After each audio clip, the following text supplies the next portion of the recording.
नमस्कार मित्रों, history research point पर आप सभी का स्वागत करता हूं।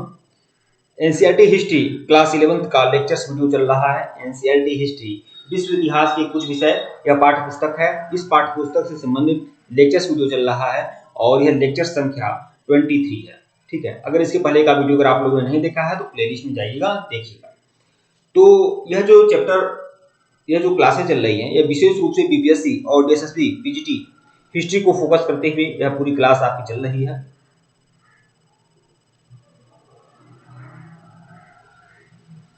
तो आइए शुरुआत करते हैं। और यह जो चैप्टर है संस्कृतियों का टकराव, यूपीएससी के लिए, स्टेट पीसीएस के लिए, यूजी नेट के लिए, केबीएस के लिए, एमबीएस के लिए, डीएसएसबी के लिए, विशेष रूप से बीपीएससी और डीएसएसबी पीजीटी के लिए इंपॉर्टेंट है। यह कंप्लीट कोर्स आपका 1499 रुपए का है। 1499 रुपए का कंप्लीट कोर्स है। हमारा ऑफिशियल व्हाट्सएप नंबर डिस्क्रिप्शन में दिया गया है। 8318397276 हमारा ऑफिशियल व्हाट्सएप नंबर है। फोन पे, पेटीएम नंबर यही है। पेमेंट करके स्क्रीनशॉट भेज सकते हैं।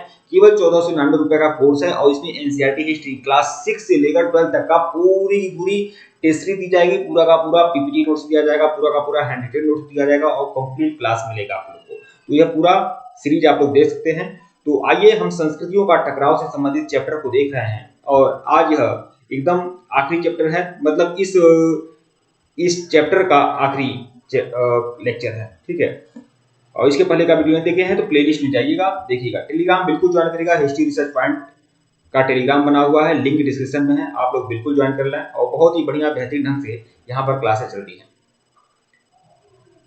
ठीक है, तो आइए यहाँ तक हम लोगों ने देख लिया था। आज का जो टॉपिक है वह है कैब्राल ने ब्राजील खोजा।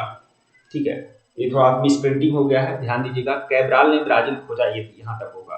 दरअसल पेड्रो अल्वारेज कैब्राल जो स्पेन का नाविक है, इसने क्या किया? इसने ब्राजील की खोज की थी। इसने ब्राजील की खोज की। ब्राजील कहाँ है? ब्राजील आपका दक्षिणी अमेरिका महाद्वीप में एक देश है और यह विश्व का सबसे ज्यादा क्षेत्रफल वाला, मतलब चौथा सबसे बड़ा क्षेत्रफल वाला देश है ब्राजील, जिसकी खोज स्पेन के नाविक पेड्रो अल्वारेज कैब्राल ने किया। यहाँ पर पेड्रो अल्वारेज कैब्राल को देख सकते हैं और इसके विजय अभियान को अच्छे से देख सकते हैं, समझ सकते हैं। ठीक है, तो यही है टॉपिक कि कैब्राल ने ब्राजील खोजा। ठीक है, पेड्रो अल्वारेज कैब्राल ने ब्राजील का अभियान किया, ब्राजील को खोजा। तो देख लेते हैं। तो देखिए, ब्राजील की खोज पेड्रो अल्वारेज कैब्राल ने 1500 में की थी। सन 1500 में पेड्रो अल्वारेज कैब्राल ने, इसका पूरा नाम पेड्रो अल्वारेज कैब्राल था। दरअसल यह वह पुर्तगाली गवर्नर था जो भारत में भी आया था। ध्यान रखिएगा, वास्को डी गामा पहली बार आता है 1498 से और 1502 में यह आपका भारत में भी आता है, पेड्रो अल्वारेज कैब्राल। ठीक है, मैं थोड़ा सा स्पेन का नहीं, ये पुर्तगाल का है। हाँ, ये पुर्तगाल का है पेड्रो अल्वारेज कैब्राल, जिसने ब्राजील की खोज की थी। तो देखिए, ब्राजील की खोज पेड्रो अल्वारेज कैब्राल ने कब किया था? सन 1500 में किया था। जबकि इसके ही 2 साल पहले 1498 में वास्को डी गामा ने भारत की खोज की थी, मतलब भारत तक पहुंचने का मार्ग की खोज किया। ठीक है, और 1500 ईस्वी में पेड्रो अल्वारेज कैब्राल ने ब्राजील की खोज की और 1502 में पेड्रो अल्वारेज कैब्राल भारत में भी आया था। 1534, देखिए 1500 में ब्राजील की खोज पेड्रो अल्वारेज कैब्राल के द्वारा हो जाती है। 1534 में पुर्तगाल के राजा ने ब्राजील के तट पर 1534 में क्या हुआ? 1534 में पुर्तगाल के राजा ने ब्राजील के तट को 14 आनुवंशिक कप्तानियों में बांटा, मतलब 14 सूबों में बांट दिया। किसको? पूरे ब्राजील के तट को 14 सूबों में बांट दिया। ठीक है, उनके मालिकाना हक उन पुर्तगालियों को सौंप दिया गया। जैसा कि यह पुर्तगाल या स्पेन के राजा कहा करते थे कि आप भौगोलिक खोज करिए, वहां पर अधिकार करिए, हम आपको वहां का गवर्नर नियुक्त कर देंगे। ठीक है, तो वही हुआ। पुर्तगाल ने भी वही किया कि पूरे ब्राजील को 14 सूबों में बांट दिया, 14 आनुवंशिक इकाइयों में बांट दिया और 14 कप्तानियों में बांट दिया तथा उसका मालिकाना हक किसको मिल गया? उसका मालिकाना हक उन पुर्तगालियों को सौंप दिया जो वहां पर अस्थायी रूप से रहना चाहते थे और उन्हें स्थानीय लोगों को गुलाम बनाने का भी अधिकार दे दिया। ठीक है, मतलब गवर्नर लोगों को, वहां पर जो नाविक थे, गवर्नर थे, व्यापारी थे, उनको वहां का शासक नियुक्त कर दिया। कुल मिलाकर वहां पर उनको मालिकाना हक दे दिया और वहां के स्थानीय लोगों को गुलाम बनाने का अधिकार दे दिया। वाह रे हिंदुस्तान, वाह रे स्पेन, वहां रे पुर्तगाल, हम यह कहेंगे हिंदुस्तान की बात है। हाँ, पुर्तगाल कि तुम्हारा इतना गंदा व्यवहार कि तुम अपने देश के लोगों को दूसरे देश में वहां के लोगों को गुलाम बनाने का अधिकार देते हो। और यही भारत में भी तो हुआ। भारत में जब भी हमारे देश में चार्टर एक्ट पारित होता था तो भारतीयों पर किस तरह से, भारतीयों का शोषण किस तरह से किया जाए, भारतीयों पर कैसे अधिकार किया जाए, कैसे नियम कानून बनाया जाए, इसका अधिकार किसको मिलता था? ब्रिटिश गवर्नरों को मिलता था, ब्रिटिश वायसरायों को मिलता था, ब्रिटिश जो अधिकारी थे उनको मिलता था। ठीक है, तो वही हुआ। पुर्तगाल के लोगों ने, पुर्तगाल के शासक ने क्या किया? पुर्तगाल के शासक ने 1534 में, पुर्तगाल के राजा ने ब्राजील के तट को 14 कप्तानियों में बांटा, मतलब 14 सूबों में बांट दिया और उनके मालिकाना हक उन पुर्तगालियों को सौंप दिया जो वहां पर अस्थायी रूप से रह रहे थे। कुल मिलाकर उन व्यापारियों को सौंप दिया, उन नाविकों को सौंप दिया जो वहां पर कब्जा किए हुए थे, अधिकार किए हुए थे, तथा उन लोगों को इस बात का भी अधिकार दे दिया कि आप वहां के स्थानीय लोगों को गुलाम बना सकते हैं। और गुलाम क्यों बनाएंगे? क्योंकि आप उनको चांदी और सोने की खानों में बेगारी करवाएंगे, चांदी और सोने की खानों में जबरदस्ती खनन करवाएंगे, मतलब दास बनाकर रखेंगे। ठीक है, 1540 के दशक में, देखिए 1540 के दशक में पुर्तगालियों ने बड़े बड़े बागानों में गन्ना उगाना शुरू किया। कहां पर? ब्राजील की बात कर रहा हूं। और आज भी ब्राजील में सबसे ज्यादा, ब्राजील में देखिए, ब्राजील में क्या क्या उगता है? सबसे ज्यादा कहवा की खुद खेती सबसे ज्यादा होती है, कॉफी की खेती सबसे ज्यादा होती है, कॉफी की पैदावार सबसे ज्यादा ब्राजील में होती है। ठीक है, और कहवा और गन्ना दोनों की खेती, दोनों का पैदावार ब्राजील में आज भी ज्यादा होता है और कल भी ज्यादा हो रहा था। मतलब यहाँ पर पुर्तगालियों ने क्या किया? 1540 में पुर्तगालियों ने बड़े बड़े बागान बनवाए, बड़े बड़े बागान लगवाए। कहाँ पर? ब्राजील में। और बागान लगवाए जिसमें कहवा के भी बागान थे और गन्ने के भी बागान थे। ठीक है, और उन बागानों में मेहनत कौन करता था? अरे यार, वहीं के मूल निवासी मेहनत करते थे। वहीं के मूल निवासियों को गुलाम बनाकर, दास बनाकर उन्हीं गन्ने की खेती में, उन्हीं कहवा के बागानों में खेती करवाया जाता था। कहवा के बागानों को क्या कहा जाता था? वहां पर फजिंडा कहा जाता है, फजिंडा। ठीक है, तो फजिंडा में और गन्ने के बागानों में काम करवाया जाता था। तथा देखिए, चीनी बनाने के लिए चीनी मिलें भी वहां स्थापित की गई। ठीक है, और यह चीनी कहाँ? यह चीनी यूरोप के बाजारों में बेची जाती थी। कुल मिलाकर बढ़िया उपनिवेश स्थापित कर लिया था पुर्तगालियों ने ब्राजील में। ठीक है, ब्राजील में पुर्तगाली शासन आया। देखिए, ब्राजील में पुर्तगाली शासन कैसे आता है? देखिए, 1549 में क्या हुआ? 1549 में क्या होता है? पुर्तगाली राजा के अधीन एक औपचारिक सरकार स्थापित की गई। पुर्तगाली राजा के अधीन, मतलब पुर्तगाली राजा के अधीन एक औपचारिक सरकार स्थापित की गई। कहां पर? ब्राजील में। ठीक है, और सैल्वाडोर को उसकी राजधानी बना दिया गया। मतलब ब्राजील की राजधानी कौन हो गई? ब्राजील की राजधानी हो गई सैल्वाडोर को ब्राजील की राजधानी बना दिया गया। और 1549 में एक औपचारिक, एक फॉर्मल सरकार वहां पर स्थापित की गई। किसके अधीन? पुर्तगाल शासक के अधीन। ठीक है, 1549 में। अब देखिए, पुर्तगाल शासक के द्वारा राजधानी बनाया गया और औपचारिक सरकार की स्थापना की गई। इसके अलावा पुर्तगाल से एक वर्ग को छूट मिला कि वह प्रचार कर सकता है, वह जा सकता है। कहां पर? ब्राजील में। ब्राजील में धर्म प्रचार करने की छूट किसको मिली? वहां के जेसुइट पादरियों को मिली, पादरियों को मिल गई भाई। जो बड़े बड़े धर्म प्रचारक थे क्रिश्चियन वाले के, उनको छूट मिली कि वह ब्राजील में जाकर अपने धर्म का प्रचार कर सकते हैं, मतलब क्रिश्चियनिटी को फैला सकते हैं, बाइबिल का उपदेश दे सकते हैं। तो मिशनरियों को, पादरियों को आने की स्वतंत्रता मिल गई और धर्म प्रचार की छूट मिल गई। तो देखिए, दरअसल बात यह है कि जो पादरी लोग होते थे वो अपने धर्म की प्रचार करेंगे। अब कोई भी व्यक्ति अगर अपने धर्म की प्रचार कर रहा है कहीं पर भी, तो अपने धर्म की अच्छाई बताएगा ना।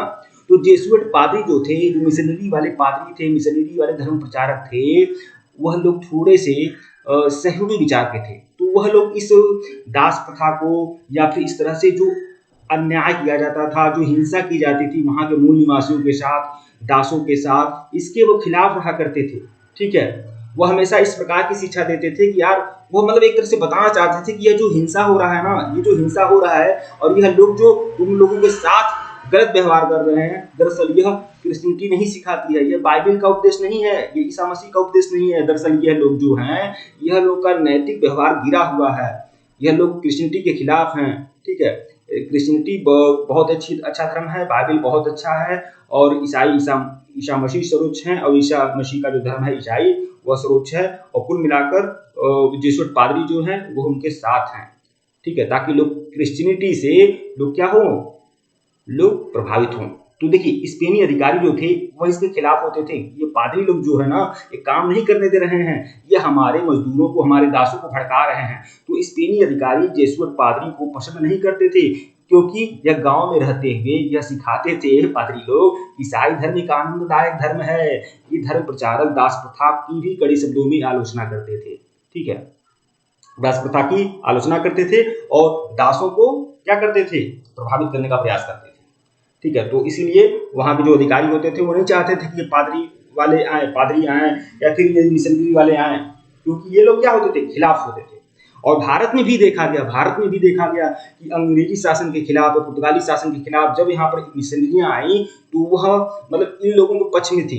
किसके पक्ष में थी, यहाँ के मतलब किसानों के या जो भी गरीब तबके के लोग थे उनके पक्ष में रहती थी, उनकी भावनाओं को समझते थे वो लोग।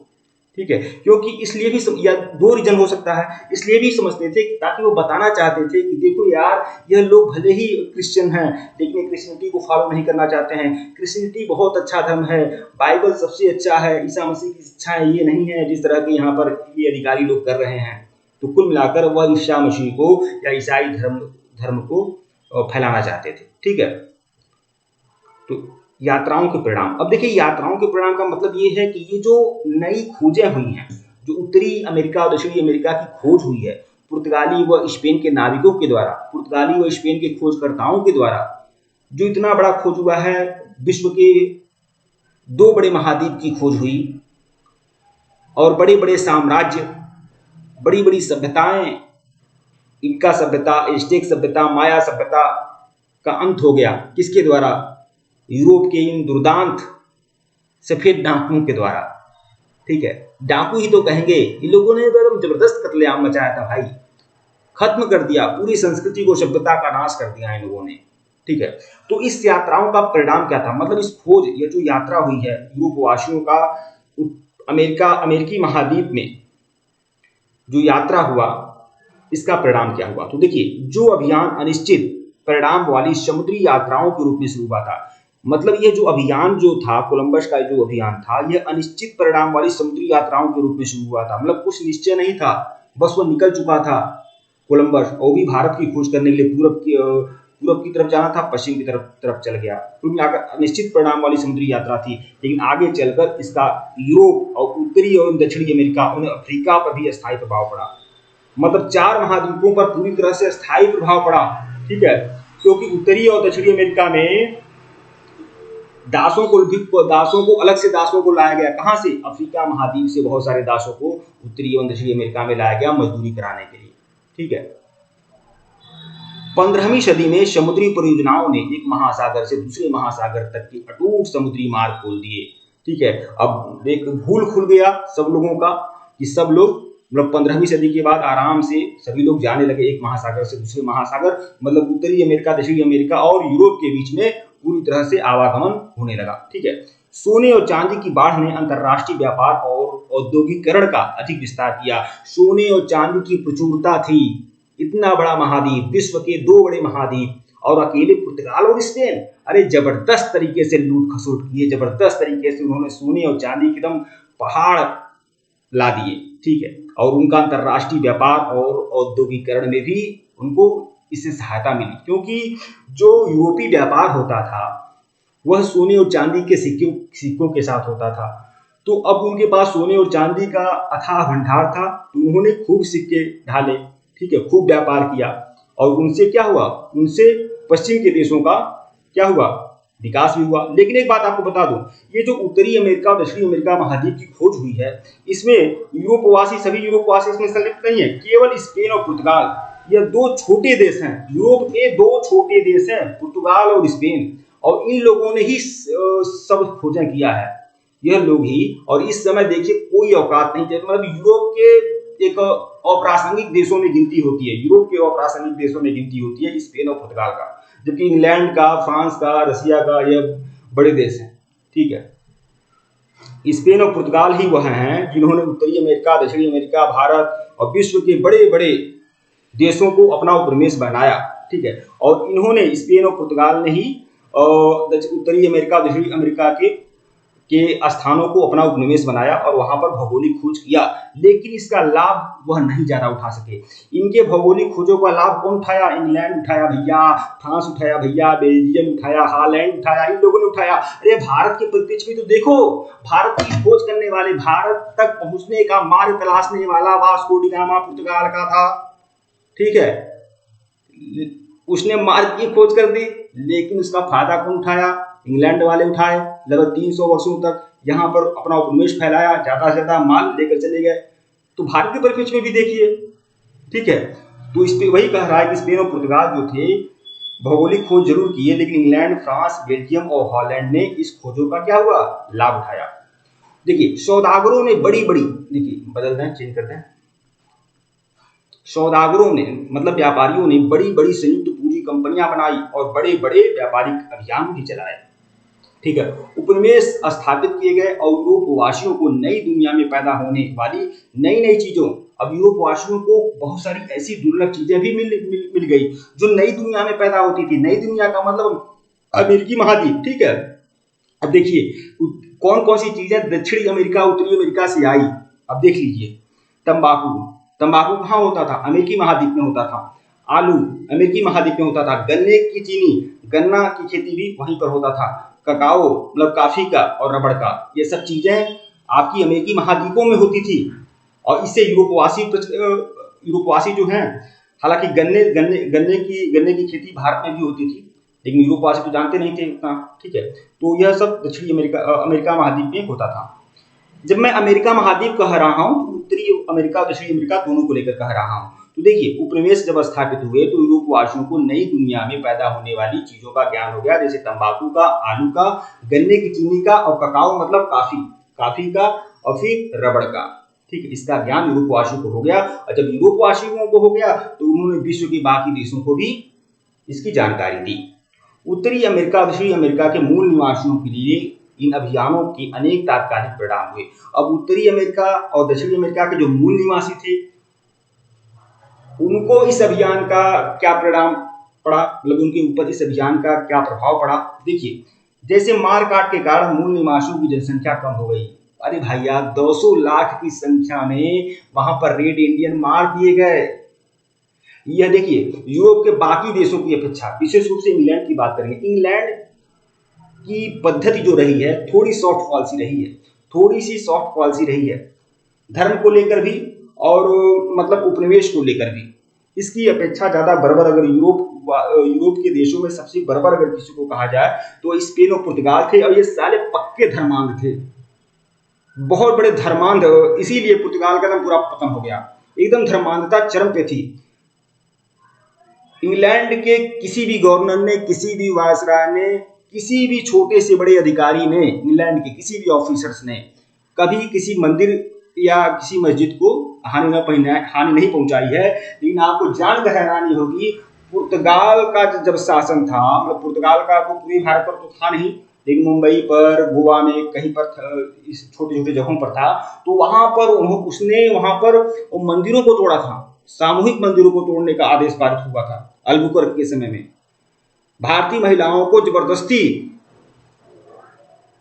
जो वहां के मतलब कि उनके सैनिक थे, उनसे विवाह करना पड़ता था, वो भी अवैध विवाह करना पड़ता था, एक तरह से मतलब जबरदस्ती वाला आप समझ सकते हैं, वह सब बातें थी। उसको विवाह मानते थे, लेकिन कुल मिलाकर उनका क्या था, उनको बस मतलब मजे के लिए किया करते थे। तो इस तरह की पद्धतियां पुर्तगालियों में थी, क्योंकि पुर्तगाली और स्पेन जो थे, स्पेन के जो निवासी थे, पुर्तगाली स्पेन के जो अधिकारी थे, इंग्लैंड की अपेक्षा, इंग्लैंड के शासकों की अपेक्षा, इंग्लैंड के सैनिकों की अपेक्षा, ऑफिसरों की अपेक्षा वह थोड़े बर्बर थे और असभ्य थे। तो उन्होंने 200 लाख की संख्या में वहां के निवासियों को मरवा दिया, उनकी जीवन शैली का विनाश हो गया, और उन्हें गुलाम बनाकर खानों में मतलब चांदी और सोने की खानों में, बागानों में मतलब कहवा और गन्ने के बागानों में, फिर कारखानों में उनसे काम भी लिया जाने लगा, ठीक है। इतना अत्याचार करने के बाद, सब कुछ लूटने खसोटने के बाद भी उनको सदियों तक गुलाम बनाकर रखा गया, ठीक है। एक चीज मैं आपको बताना चाहूंगा, यहाँ डोना मैरिना लिखा गया है। दरअसल ये डोना मैरिना कौन है? ये डोना मैरिना विश्वासघाती महिला है। यह एक विश्वासघाती, एक गद्दार महिला है, डोना मैरिना, ठीक है। दरअसल ये डोना मैरिना, ये जो नाम भी दिया गया है, तो यह किसके द्वारा दिया गया है? यह स्पेन के लोगों के द्वारा दिया गया है, डोना मैरिना। दरअसल यह जो महिला थी यह एज़टेक समुदाय की महिला थी, ठीक है, मतलब वहां के मूल जातियों की समुदाय की एक महिला थी। और यह जो थी परिचारिका थी, दरअसल नौकरानी थी। किसकी नौकरानी थी? यह जो नौकरानी थी एक स्पेन के अधिकारी, स्पेन का अधिकारी था कोर्टेस। कोर्टेस की क्या थी? नौकरानी थी, परिचारिका थी, ठीक है, डोना मैरिना। हालांकि डोना मैरिना से कुछ अलग नाम रहा होगा, लेकिन स्पेन के लोग इसे डोना मैरिना के नाम से जानते थे। तो यह जो थी परिचारिका थी, नौकरानी थी, और यह कई भाषाओं में दक्ष थी। दरअसल यह स्पेन की जो लोकल भाषा थी उसको भी जानती थी और वहां की भाषाएं भी उसने सीख लिया था। तो एक दुभाषीय के रूप में डोना मैरिना काम करती थी। अब कोर्टेस ने अपनी डायरी में कई बार लिखा था कि डोना मैरिना के द्वारा ही, डोना मैरिना के मतलब सहयोग से ही उसने बहुत बड़ा जो काम है उसका हो पाया। तो देखिए, बर्नार्ड डियाज डेल कैस्टिला, यह लेखक हैं। बर्नार्ड डियाज डेल कैस्टिला की एक पुस्तक है true history of Mexico. True history of Mexico में लिखा गया है कि टेवेस्को के लोगों ने, टेवेस्को मूल जाति है, टेवेस्को के लोगों ने कोर्टेस को डोना मैरिना नाम की एक सहायिका दी थी। यह 3 भाषाओं में प्रवृत्त थी। उसने कोर्टेस के लिए द्विभाषीय के रूप में बहुत निर्णायक भूमिका अदा की। यह हमारी जीतों के लिए जोरदार शुरुआत थी, ठीक है। और डोना मैरिना की सहायता के बिना हम न्यू स्पेन, ये कौन कह रहा है? बर्नार्ड डियाज कह रहा है, जो स्पेन का राइटर है, जो लिखेगा ही। तो उसने लिखा कि डोना मैरिना की सहायता के बिना हम न्यू स्पेन और मैक्सिको की भाषा नहीं समझ सकते थे। डियाज सोचता था कि वह एक राजकुमारी थी। तो बर्नार्ड डियाज ने एक राजकुमारी के रूप में इसका उल्लेख किया है, ठीक है। जबकि यह क्या थी? जबकि मैक्सिकन लोग क्या करते थे, मतलब वहां की जो मूल जातियां थी इससे ईर्ष्या करती थी। डोना मैरिना से ईर्ष्या करती थी वहां की मूल जातियां, जो कि यह गद्दार थी। तो मैक्सिकन लोग डोना मैरिना को कहते थे मालिंच। देखिए, मालिंच कहते थे डोना मैरिना को, क्या कहते थे? मालिंच कहते थे। यानी इसका मतलब होता है स्थानीय भाषा में विश्वासघातनी महिला, इसे मालिंच कहते थे मैक्सिकन लोग, ठीक है। मतलब होता है विश्वासघाती महिला। मालिंचिस्टा का अर्थ है वह व्यक्ति जो दूसरों की भाषा और कपड़ों की हुबहू नकल करता है। कुल मिलाकर एक विश्वासघाती, तो दूसरे की भाषा और दूसरे की कपड़ों की हुबहू नकल करता है, उसे हम मॉलिंच कहते हैं, मॉलिंचिस्ट कहते हैं, ठीक है। तो यह सब था। तो यह एक तरह से कुल मिलाकर मैक्सिको की, वहां के मूल जातियों की मिर्जाफर थी यह गद्दार महिला, ठीक है। आगे देखिएगा, दक्षिण अमेरिका में दास प्रथा का उन्मूलन। जैसा कि हमने बताया कि वहां के मूल जातियों का शोषण किया गया, उनको गुलाम बनाकर रखा गया और गन्ने के बगानों में, कहवे के बगानों में सदियों तक उनसे खेती कराई गई, चांदी और सोने के खानों में उनसे मजदूरी कराई गई। सदियों तक उनको उनकी ही जमीन पर विस्थापित कर दिया गया। विरोध करने पर उनको काट दिया गया, मार दिया गया, ठीक है, जंजीरों में बांध कर रखा जाता था। तो देखिए, दक्षिण अमेरिका में जो दास प्रथा थी, जो दास लोग थे, वह विशेष रूप से वहां के मूल जाति भी थे और बहुत सारे दासों का आयात भी किया गया था अफ्रीका से, ठीक है। तो इस तरह से दक्षिण अमेरिका में दास प्रथा थी और बहुत समय तक दास प्रथा रही। बाद में अब्राहम लिंकन के समय में दास प्रथा को समाप्त किया गया, ठीक है। अच्छा हाँ, अब्राहम लिंकन के समय में दास प्रथा का उन्मूलन कब संयुक्त राज्य अमेरिका में हुआ था, यहाँ नहीं हुआ था, लेकिन देख लेते हैं। देखिए, गुलाम बनाना कोई नई बात नहीं थी, परंतु दक्षिण अमेरिका का अनुभव नया था कि इसके साथ साथ वहां उत्पादन की पूंजीवादी प्रणाली का प्रादुर्भाव हो गया था, ठीक है। काम की परिस्थितियां भयावह थी, लेकिन स्पेनी मालिकों का मानना था कि उनके आर्थिक लाभ के लिए इस प्रकार का शोषण अत्यंत आवश्यक है। स्पेनी मालिक ये कहते थे, भैया हम शोषण करेंगे, अगर हम शोषण नहीं करेंगे तो हमको आर्थिक लाभ कैसे मिलेगा, ठीक है। 1601 में स्पेन के फिलिप द्वितीय, अब 1601 में स्पेन का एक शासक था फिलिप द्वितीय, उसने सार्वजनिक रूप से बेगार की प्रथा को रोक लगा दी। मतलब सार्वजनिक रूप से उसने 1601 में बेगार की प्रथा को रोक लगा दी। मतलब कोई भी जबरदस्ती किसी से काम नहीं करा सकता। 1601 में उसने कानून बनाया, ठीक है। लेकिन इस कानून का विरोध हुआ, बहुत ज्यादा विरोध हुआ और 1609 में एक कानून बनाया गया जिसके अंतर्गत ईसाई एवं गैर ईसाई सभी प्रकार के लोगों को स्थानीय स्वतंत्रता दी गई। बताइए, 1601 में फिलिप द्वितीय ने सार्वजनिक रूप से बेगार की प्रथा बंद कर दी, दास प्रथा बंद कर दिया। और 1609 में क्या किया उसने? ईसाई व गैर ईसाई सभी लोगों को पूरी स्वतंत्रता दे दी। मतलब कोई भी लोग हों मतलब कि अमेरिका महाद्वीप में, चाहे वह ईसाई हो या ईसाई न हो, मतलब सभी लोग बराबर हैं। लेकिन देखिए, ये सब दिखावा था, ये सब केवल दिखावा था। स्पेन के शासक फिलिप द्वितीय का दिखावा था, असल में इसका पालन नहीं हुआ और 2 साल के भीतर ही राजा को यह कानून हटाने के लिए मजबूर कर दिया गया। ठीक है, अब उसके बाद क्या हुआ, उसके बाद अफ्रीका से गुलामों का आयात किया जाने लगा, क्योंकि अफ्रीका महाद्वीप में भी स्पेन वासियों का कब्जा हो गया था। ठीक है, और यूरोप वासियों के अफ्रीका में आने से पहले भी वहां दास प्रथा मौजूद थी। आपको बताते हैं कि यहाँ अफ्रीका से गुलामों का आयात किया गया, कहाँ पर, दक्षिण अमेरिका में कहवा और गन्ने के बागान थे, वहां पर काम करवाने के लिए, चांदी और सोने के खानों में काम कराने के लिए जब मजदूरों की आवश्यकता पड़ी, हालांकि मजदूर पहले से वहां पर थे ही, वहां के मूल जातियों को जबरदस्ती मजदूरी कराई जाती थी। ठीक है, लेकिन उतना से काम नहीं चल रहा था उनका, तो उन्होंने अफ्रीका से गुलामों का आयात किया। अब देखिए, अफ्रीका से गुलामों का आयात जब करवाया गया, तो मैं आपको बता दूं कि अफ्रीका में पहले से ही दास प्रथा मौजूद थी। ठीक है, तो वहां पर आसानी से गुलामों का आयात हो गया। यूरोपीय व्यापारियों को जवान स्त्री और पुरुषों को गुलाम बनाने में अफ्रीकी लोगों से भी मदद मिलती थी, क्योंकि वहां दास प्रथा थी भाई, सामंतशाही वहां पर भी थी, अफ्रीका में भी थी। ठीक है, दुनिया के हर देश में, हर सभ्यता में, हर कालखंड में दास प्रथा रही है, यह बात आप जान लीजिए। लेकिन दास प्रथा का गंदा, घिनौना, घटिया रूप अफ्रीका और यूरोप के देशों में ही देखने को मिला है। ठीक है, तो यूरोपीय व्यापारियों को जवान स्त्री और पुरुषों को गुलाम बनाने में अफ्रीकी लोगों से भी मदद मिलती थी। ठीक है, वे व्यापारी जो थे बदले में उन अफ्रीका वासियों को, मतलब अफ्रीका वासी जो सामंत थे, उनको दक्षिण अमेरिका से आयात की गई फसल देते थे, और वहां पर अफ्रीका मुल्क जो सामंत थे वो उनको क्या देते थे, गुलाम देते थे। ठीक है, वे व्यापारी बदले में अफ्रीका वासियों को दक्षिणी अमेरिका से आयात की गई फसलें देते थे, और उसके बदले में वो क्या देते थे, स्त्री और पुरुष रूपी गुलाम देते थे उनको। ठीक है, अब देखिए इसका उल्लेख किसमें है, पुस्तक है कैपिटलिज्म एंड स्लेवरी।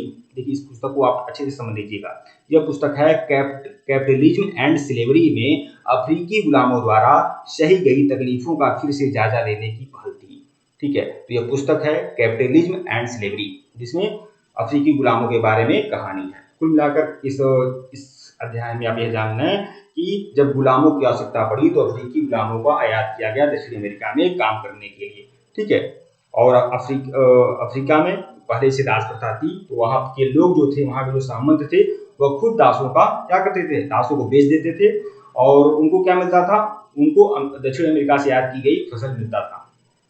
ठीक है, मतलब आदमी इतना सस्ता था भाई कि फसल के लिए सोने और चांदी की बात ही छोड़िए, फसल के लिए लोग या कुछ अनाज के लिए आदमी बिक जाते थे।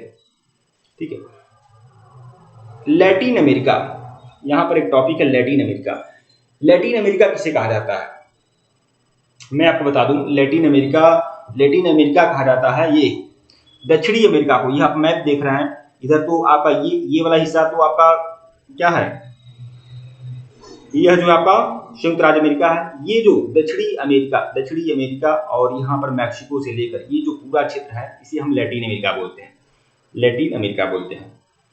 तो देखिए, स्पेनिश और पुर्तगाली भाषाएं महाद्वीप की मुख्य भाषाएं हैं, मतलब ये जो लैटिन अमेरिकी जो देश है, और इसमें बहुत सारे देश हैं इसमें।